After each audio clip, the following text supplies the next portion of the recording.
A gente vai falar agora sobre um assunto que tem impacto direto na qualidade de vida da mulher: o prolapso genital, popularmente conhecido como bexiga caída.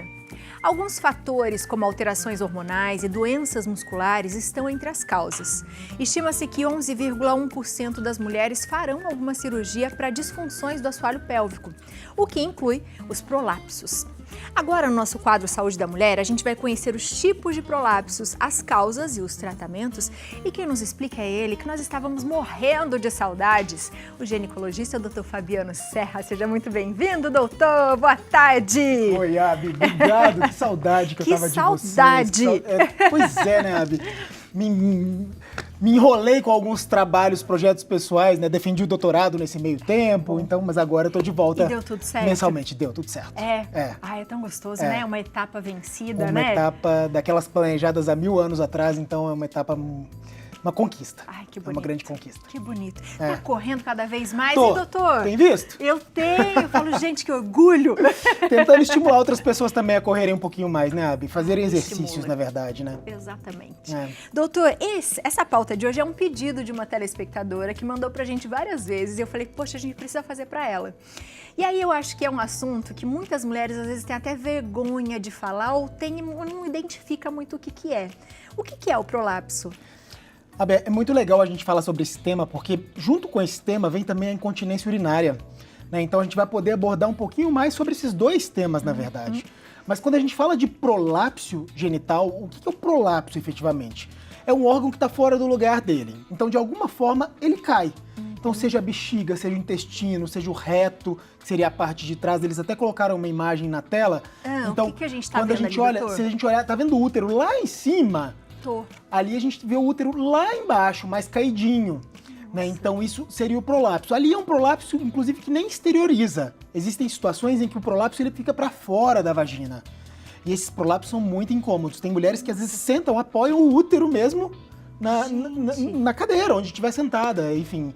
Então é uma situação, às vezes, de muita complexidade e que gera um desconforto muito grande a longo prazo. Muita qualidade a de curto vida. prazo, na verdade, né? Exato. E doutor, a gente tem aqui alguns tipos. Cada tipo tem uma causa específica ou não? As causas são muito similares, viu, Abi? Ali, ó. Quando a gente olha a retocélia, é quando o reto, que é essa parte final do intestino, sai. O útero é quando o útero cai. O normal, a gente olha todos os órgãos ali, ó. A bexiga é o que está do lado esquerdo, né? O útero é do meio e o intestino é daquele da direita. Então, quando eles estão no local normal, é aquela visão que a gente tem. A cistocélia é quando a bexiga cai. Então, a gente está vendo que cada um dos órgãos ali, ele exterioriza uma partezinha. Então, a causa disso é o enfraquecimento do assoalho pélvico. O que é isso? A gente tem musculaturas na parte de baixo, realmente, do períneo. Quando as mulheres vão entender o que eu tô falando.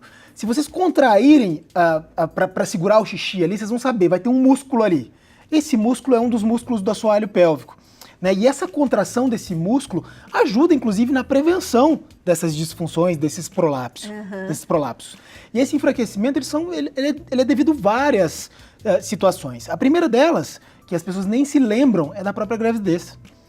E do parto normal, por exemplo, mas as pessoas ficam, mas eu não quero ter parto normal para prevenir isso. Não previne. A gravidez por si só já é um peso muito grande nesse assoalho pélvico. Verdade. Então só a gravidez já pode desencadear o prolapso. Né? Então a gente tem situações, o excesso de peso, o abdômen, às vezes a prensa abdominal aqui, a barriga muito pesada também pode fazer isso. Hoje a gente está muito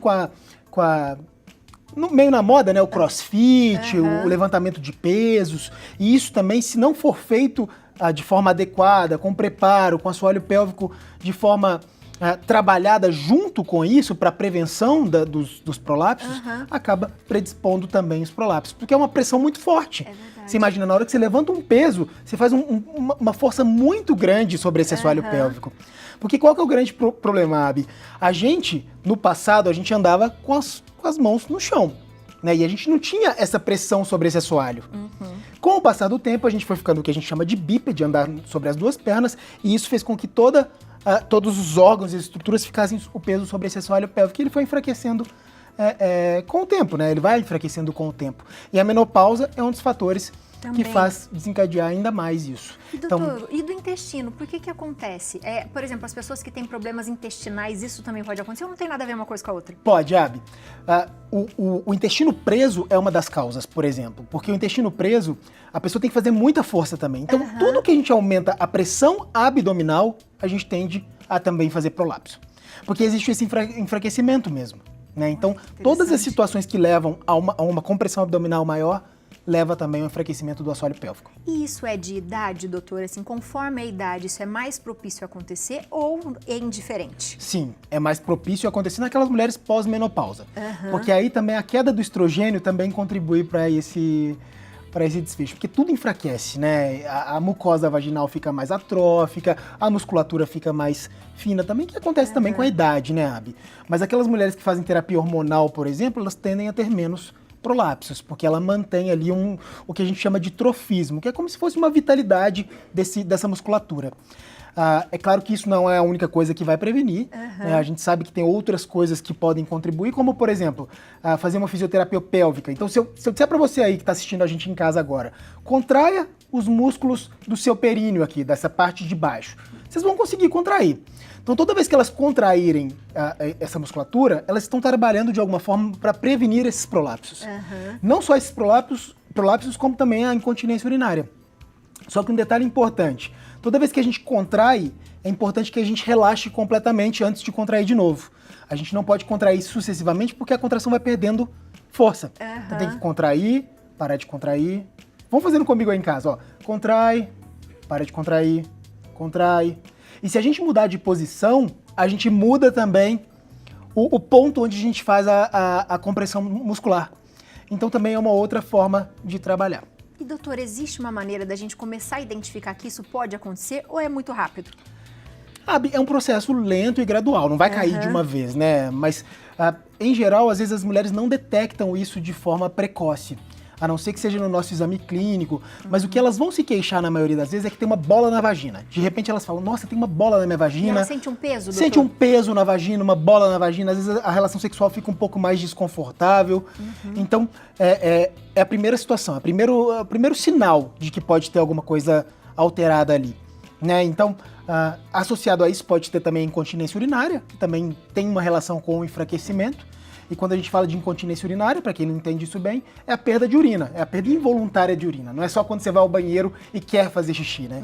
É aquela perda involuntária. Lembrando que a incontinência urinária tem várias causas, não necessariamente só essa do enfraquecimento do assoalho pélvico. Mas quem já tem, e muito jovem, porque é interessante a gente falar sobre isso, porque a mulher, às vezes, ela tem vergonha.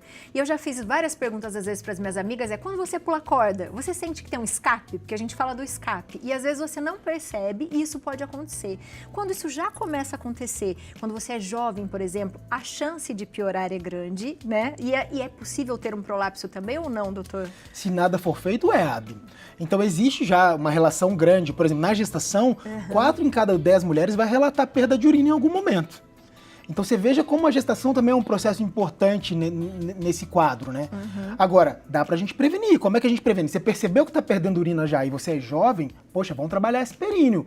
Vamos preparar esse assoalho pélvico para não envelhecer da forma que a gente quer quer dizer, ao contrário, né? Que a gente não quer que envelheça, né? Então a gente quer que envelheça com saúde. E esse envelhecimento dá para ser saudável com fisioterapia pélvica, com trabalho de exercício. Tem gente que faz pilates, por exemplo, dá para falar no pilates, quero que fortaleça meu assoalho pélvico durante as aulas de pilates. Dá para fazer esses movimentos também para ajudar em relação a isso. Boa, doutor, já temos perguntinha. Vamos lá.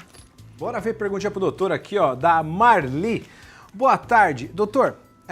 E quem não tem mais o útero está com urina solta, como faz? Obrigado, Marli, pela pergunta. É uma pergunta bem legal, né, Abi? Porque, na verdade, as pessoas associam as coisas de uma forma... Mas a urina solta não necessariamente tem relação com esse útero, tá? O fato é, quando a gente tira o útero todo, e a gente, por exemplo, tirou o colo do útero também, né? A gente retira o útero, inclusive com o colo. Essas mulheres, elas podem fazer até um prolapso que a gente chama de cúpula. Isso falando em queda, né, de algum dos órgãos. A cúpula vaginal seria, a vagina fica fechada como se fosse um saco. E esse saco ele pode inverter, cair lá para fora, tá? Então pode isso acontecer. Mas a incontinência, como eu disse, apesar das coisas virem associadas, são coisas diferentes. Então a incontinência é um enfraquecimento da musculatura pélvica também, que vai impedir de segurar a urina. Então a urina, seja por esforços, né? Então tem gente que em pequenos esforços, né, já acaba perdendo o xixi, mas tem gente que precisa de grandes esforços, como uma tosse, um espirro, ou às vezes um pular de corda. Isso a gente chama de grandes esforços, né? Porque a gente está fazendo um grande impacto. Mas os pequenos esforços podem ser, acabei de levantar, perdi um xixizinho.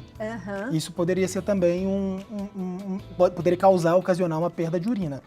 Tá? Então, depende de que situação. Mas o fato é, todas elas têm tratamento e precisam ser tratadas. E como a gente faz esse tratamento, doutor? Como funciona do prolapso, por exemplo? São coisas diferentes, exatamente. Do prolapso. O prolapso a gente tem, além da fisioterapia pélvica, para os casos mais leves, isso ajuda, inclusive a elevar de novo ali. A gente pode também estrogenizar, o que é isso? Passar creme vaginal de estrogênio ou usar comprimido de estrogênio vaginal para quem não tiver contraindicação, né? Então a gente pode fazer isso. Existe também a cirurgia. A cirurgia, hoje, a gente tende a utilizar uma tela, uma cirurgia que a gente chama... a gente coloca como se fosse uma redinha mesmo para segurar. Para segurar esse órgão que está caído. Então a gente coloca uma redinha, mas é claro que ela não fica aparente, né? Não é uma coisa que as pessoas veem. Então, mas a gente coloca dentro ali da pele, né? Enfim, da mucosa, para realmente segurar o órgão ali para dentro. E a última opção, que é uma opção que às vezes a gente utiliza para quem ou não tem vida sexual ativa mais, ou já tem uma idade muito avançada em que a cirurgia passa a ser um risco muito grande de ser feita, existe um negócio que chama pessário. O pessário, ele é tipo um anel de silicone, Abi. Sabe aquelas rosquinhas, os donuts, aqueles donuts americanos? Sim. Seria aquilo ali, só que de silicone. E a gente coloca ali dentro da vagina para realmente segurar o prolapso. Não é algo que causa desconforto, as pessoas falam, mas vai enfiar um donut dentro da vagina, né? Em geral, existe um desconforto na inserção, mas na hora que ele tá lá no fundo e lá dentro, não dá desconforto. Existe uma adaptação ali, a mulher nem percebe que tem aquilo ali. O desconforto é você sentir o órgão, né? Isso, exatamente. O desconforto é sentir o órgão. E tem uma coisa interessante, que às vezes quando o órgão cai muito, às vezes ele dobra a uretra, e aí a mulher, em vez de ter incontinência urinária, perda urinária, ela tem um represamento mesmo, ela prende a urina demais. Então tem mulher que fala assim, doutor, eu só consigo fazer xixi se eu empurrar o órgão para dentro. Olha que situação complicada. Então ela tem que empurrar, às vezes, o órgão para dentro para conseguir fazer o xixi. E às vezes, quando a gente arruma o prolapso, então, por exemplo, eu coloco lá o donut, né, o pessário, eu arrumo o prolapso, aí ela começa a ter incontinência urinária. Então a gente começa a entrar em situações em que a gente precisa de tratamento, obviamente, mas a gente vai ter que ver cada paciente de forma individual para definir qual que é o melhor tratamento. Boa. Temos mais perguntinhas, doutor? Mais perguntinhas para o doutor, vamos no Instagram agora, viu? Pode mandar pelo Instagram também. Da Nena Batistelli. Boa tarde, eu tinha bexiga frouxa, coloquei sling, não resolveu muito, ainda tem escape. É normal? Obrigado, Nena, pela pergunta. A pergunta da Nena é muito interessante. O sling, Abi, o sling é essa faixa, tá? Essa faixa é específica para incontinência urinária. Era para ter resolvido, Nena, não era pra gente, a gente não espera não esperava que não tivesse resolvido. Agora tem uma situação que é importante analisar. Existe uma outra perda urinária que a gente chama de incontinência urinária de urgência. Tá? Então, é uma incontinência, Abi, que tem a ver muito mais com uma contração da bexiga, de forma involuntária. Então, assim, a bexiga, ela contrai pra gente fazer o nosso xixi. Se ela contrai de forma involuntária, ela empurra o xixi pra fora, né? Então, a gente tem que entender, será que seria uma situação dessa de urgência? Porque aí o sling não resolve mesmo. Aí é outro tipo de tratamento. Aí não tem a ver com o enfraquecimento do assoalho pélvico. Tem a ver com uma hiperatividade desse músculo da bexiga que chama detrusor. E aí é um tratamento completamente diferente. Existe medicação via oral, é outra coisa completamente diferente. Boa. Mais perguntinhas, doutor? Essa perguntinha é bomba, obrigado, vocês são demais. Bora ver aqui, ó. Da Kalina Lígia.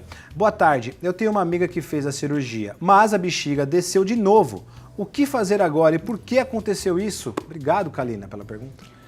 Isso é interessante. Tem que ver que tipo de cirurgia que foi feito, viu, Kalina? Às vezes não colocou, por exemplo, a faixa, aquela faixinha que eu falei. Existe uma forma da gente fazer a cirurgia também, sem necessariamente colocar a faixa. Só que ela tem uma tendência a voltar de novo. Então, se não resolveu com uma cirurgia, talvez tenha que operar de novo. E, doutor, quando a gente fala da incontinência urinária, eu queria que o senhor desse um alerta. O que a gente precisa fazer? Como a gente pode tratar? Se isso é possível? Porque, às vezes, tem gente que tem receio de sair de casa por muito tempo. É verdade. Porque ainda se incomoda de ir num banheiro público, por exemplo, fica incomodado. E isso deixa a qualidade de vida lá embaixo, né? Então, assim, o que é possível fazer? Abi, a primeira coisa, tem que se consultar, não tem jeito. Porque, assim, a primeira coisa é identificar por que tô perdendo urina. A perda é por urgência, que foi essa que eu falei quando a bexiga contrai de forma involuntária. A perda de esforço, então é quando eu tusso, quando eu espirro, quando eu faço algum exercício físico. A perda é por transbordamento. O que seria isso? Quando a bexiga enche demais, ela não aguenta segurar o xixi e vaza. E aí, nessa situação, por exemplo, fazer xixi com mais frequência, não deixar a bexiga encher, resolveria. Né? Então, a gente tem que identificar primeiro essa causa da perda urinária e aí definir o tratamento em relação a isso. É claro que tem medidas que são básicas para toda a vida. Não ganhar muito peso, fazer exercícios físicos coordenados por alguém que sabe exercícios físicos, então tem muita atenção à quantidade de peso que está sendo levantada e se o períneo está sendo fortalecido também nesse processo, porque é importante que se mantenha esses exercícios, esse períneo também fortalecido para prevenir a incontinência urinária. Fazer xixi com muita frequência é o ideal também, não deixar o intestino preso, como eu falei, a questão lá da constipação intestinal também pode piorar esses quadros.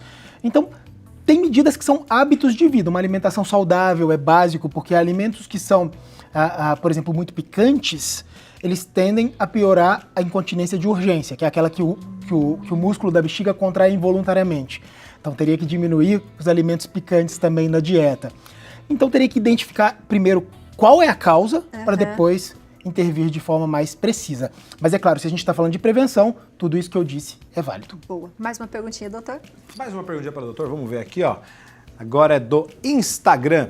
Doutor, da Ivete. Doutor, qual a sua opinião sobre usar pessário? É isso, doutor? Obrigado. Olha que legal, né? A Ivete já perguntou do pessário pra gente. Ô, Ivete, o pessário tem suas indicações, como eu disse, né, Ivete? Depende se tem vida sexual ativa, se não tem, qual que é o grau do prolapso, se tem indicação cirúrgica, se daria para fazer a cirurgia. Tem paciente que às vezes coloca o pessário antes de operar, sabe, Abi? Para fazer um teste, para ver se vai se adaptar, e às vezes não se adapta, precisa operar, então porque tem gente que não quer fazer cirurgia, né, doutor? Então tem gente que não quer fazer cirurgia, faz um teste. É possível. Porque o pessário, é claro, tem um custo, mas não é um custo tão absurdo, né? É um custo que deve ser, sei lá, R$500, R$600. Então, assim, dependendo da classe que a pessoa tá, das condições financeiras dessa família, às vezes é um custo difícil de arcar. Né? E muitas vezes o SUS não provê isso, né? Então, dependendo da cidade que tá, enfim. E aí a gente entra numa sinuca, que às vezes acaba sendo a cirurgia a indicação, viu, Ivete?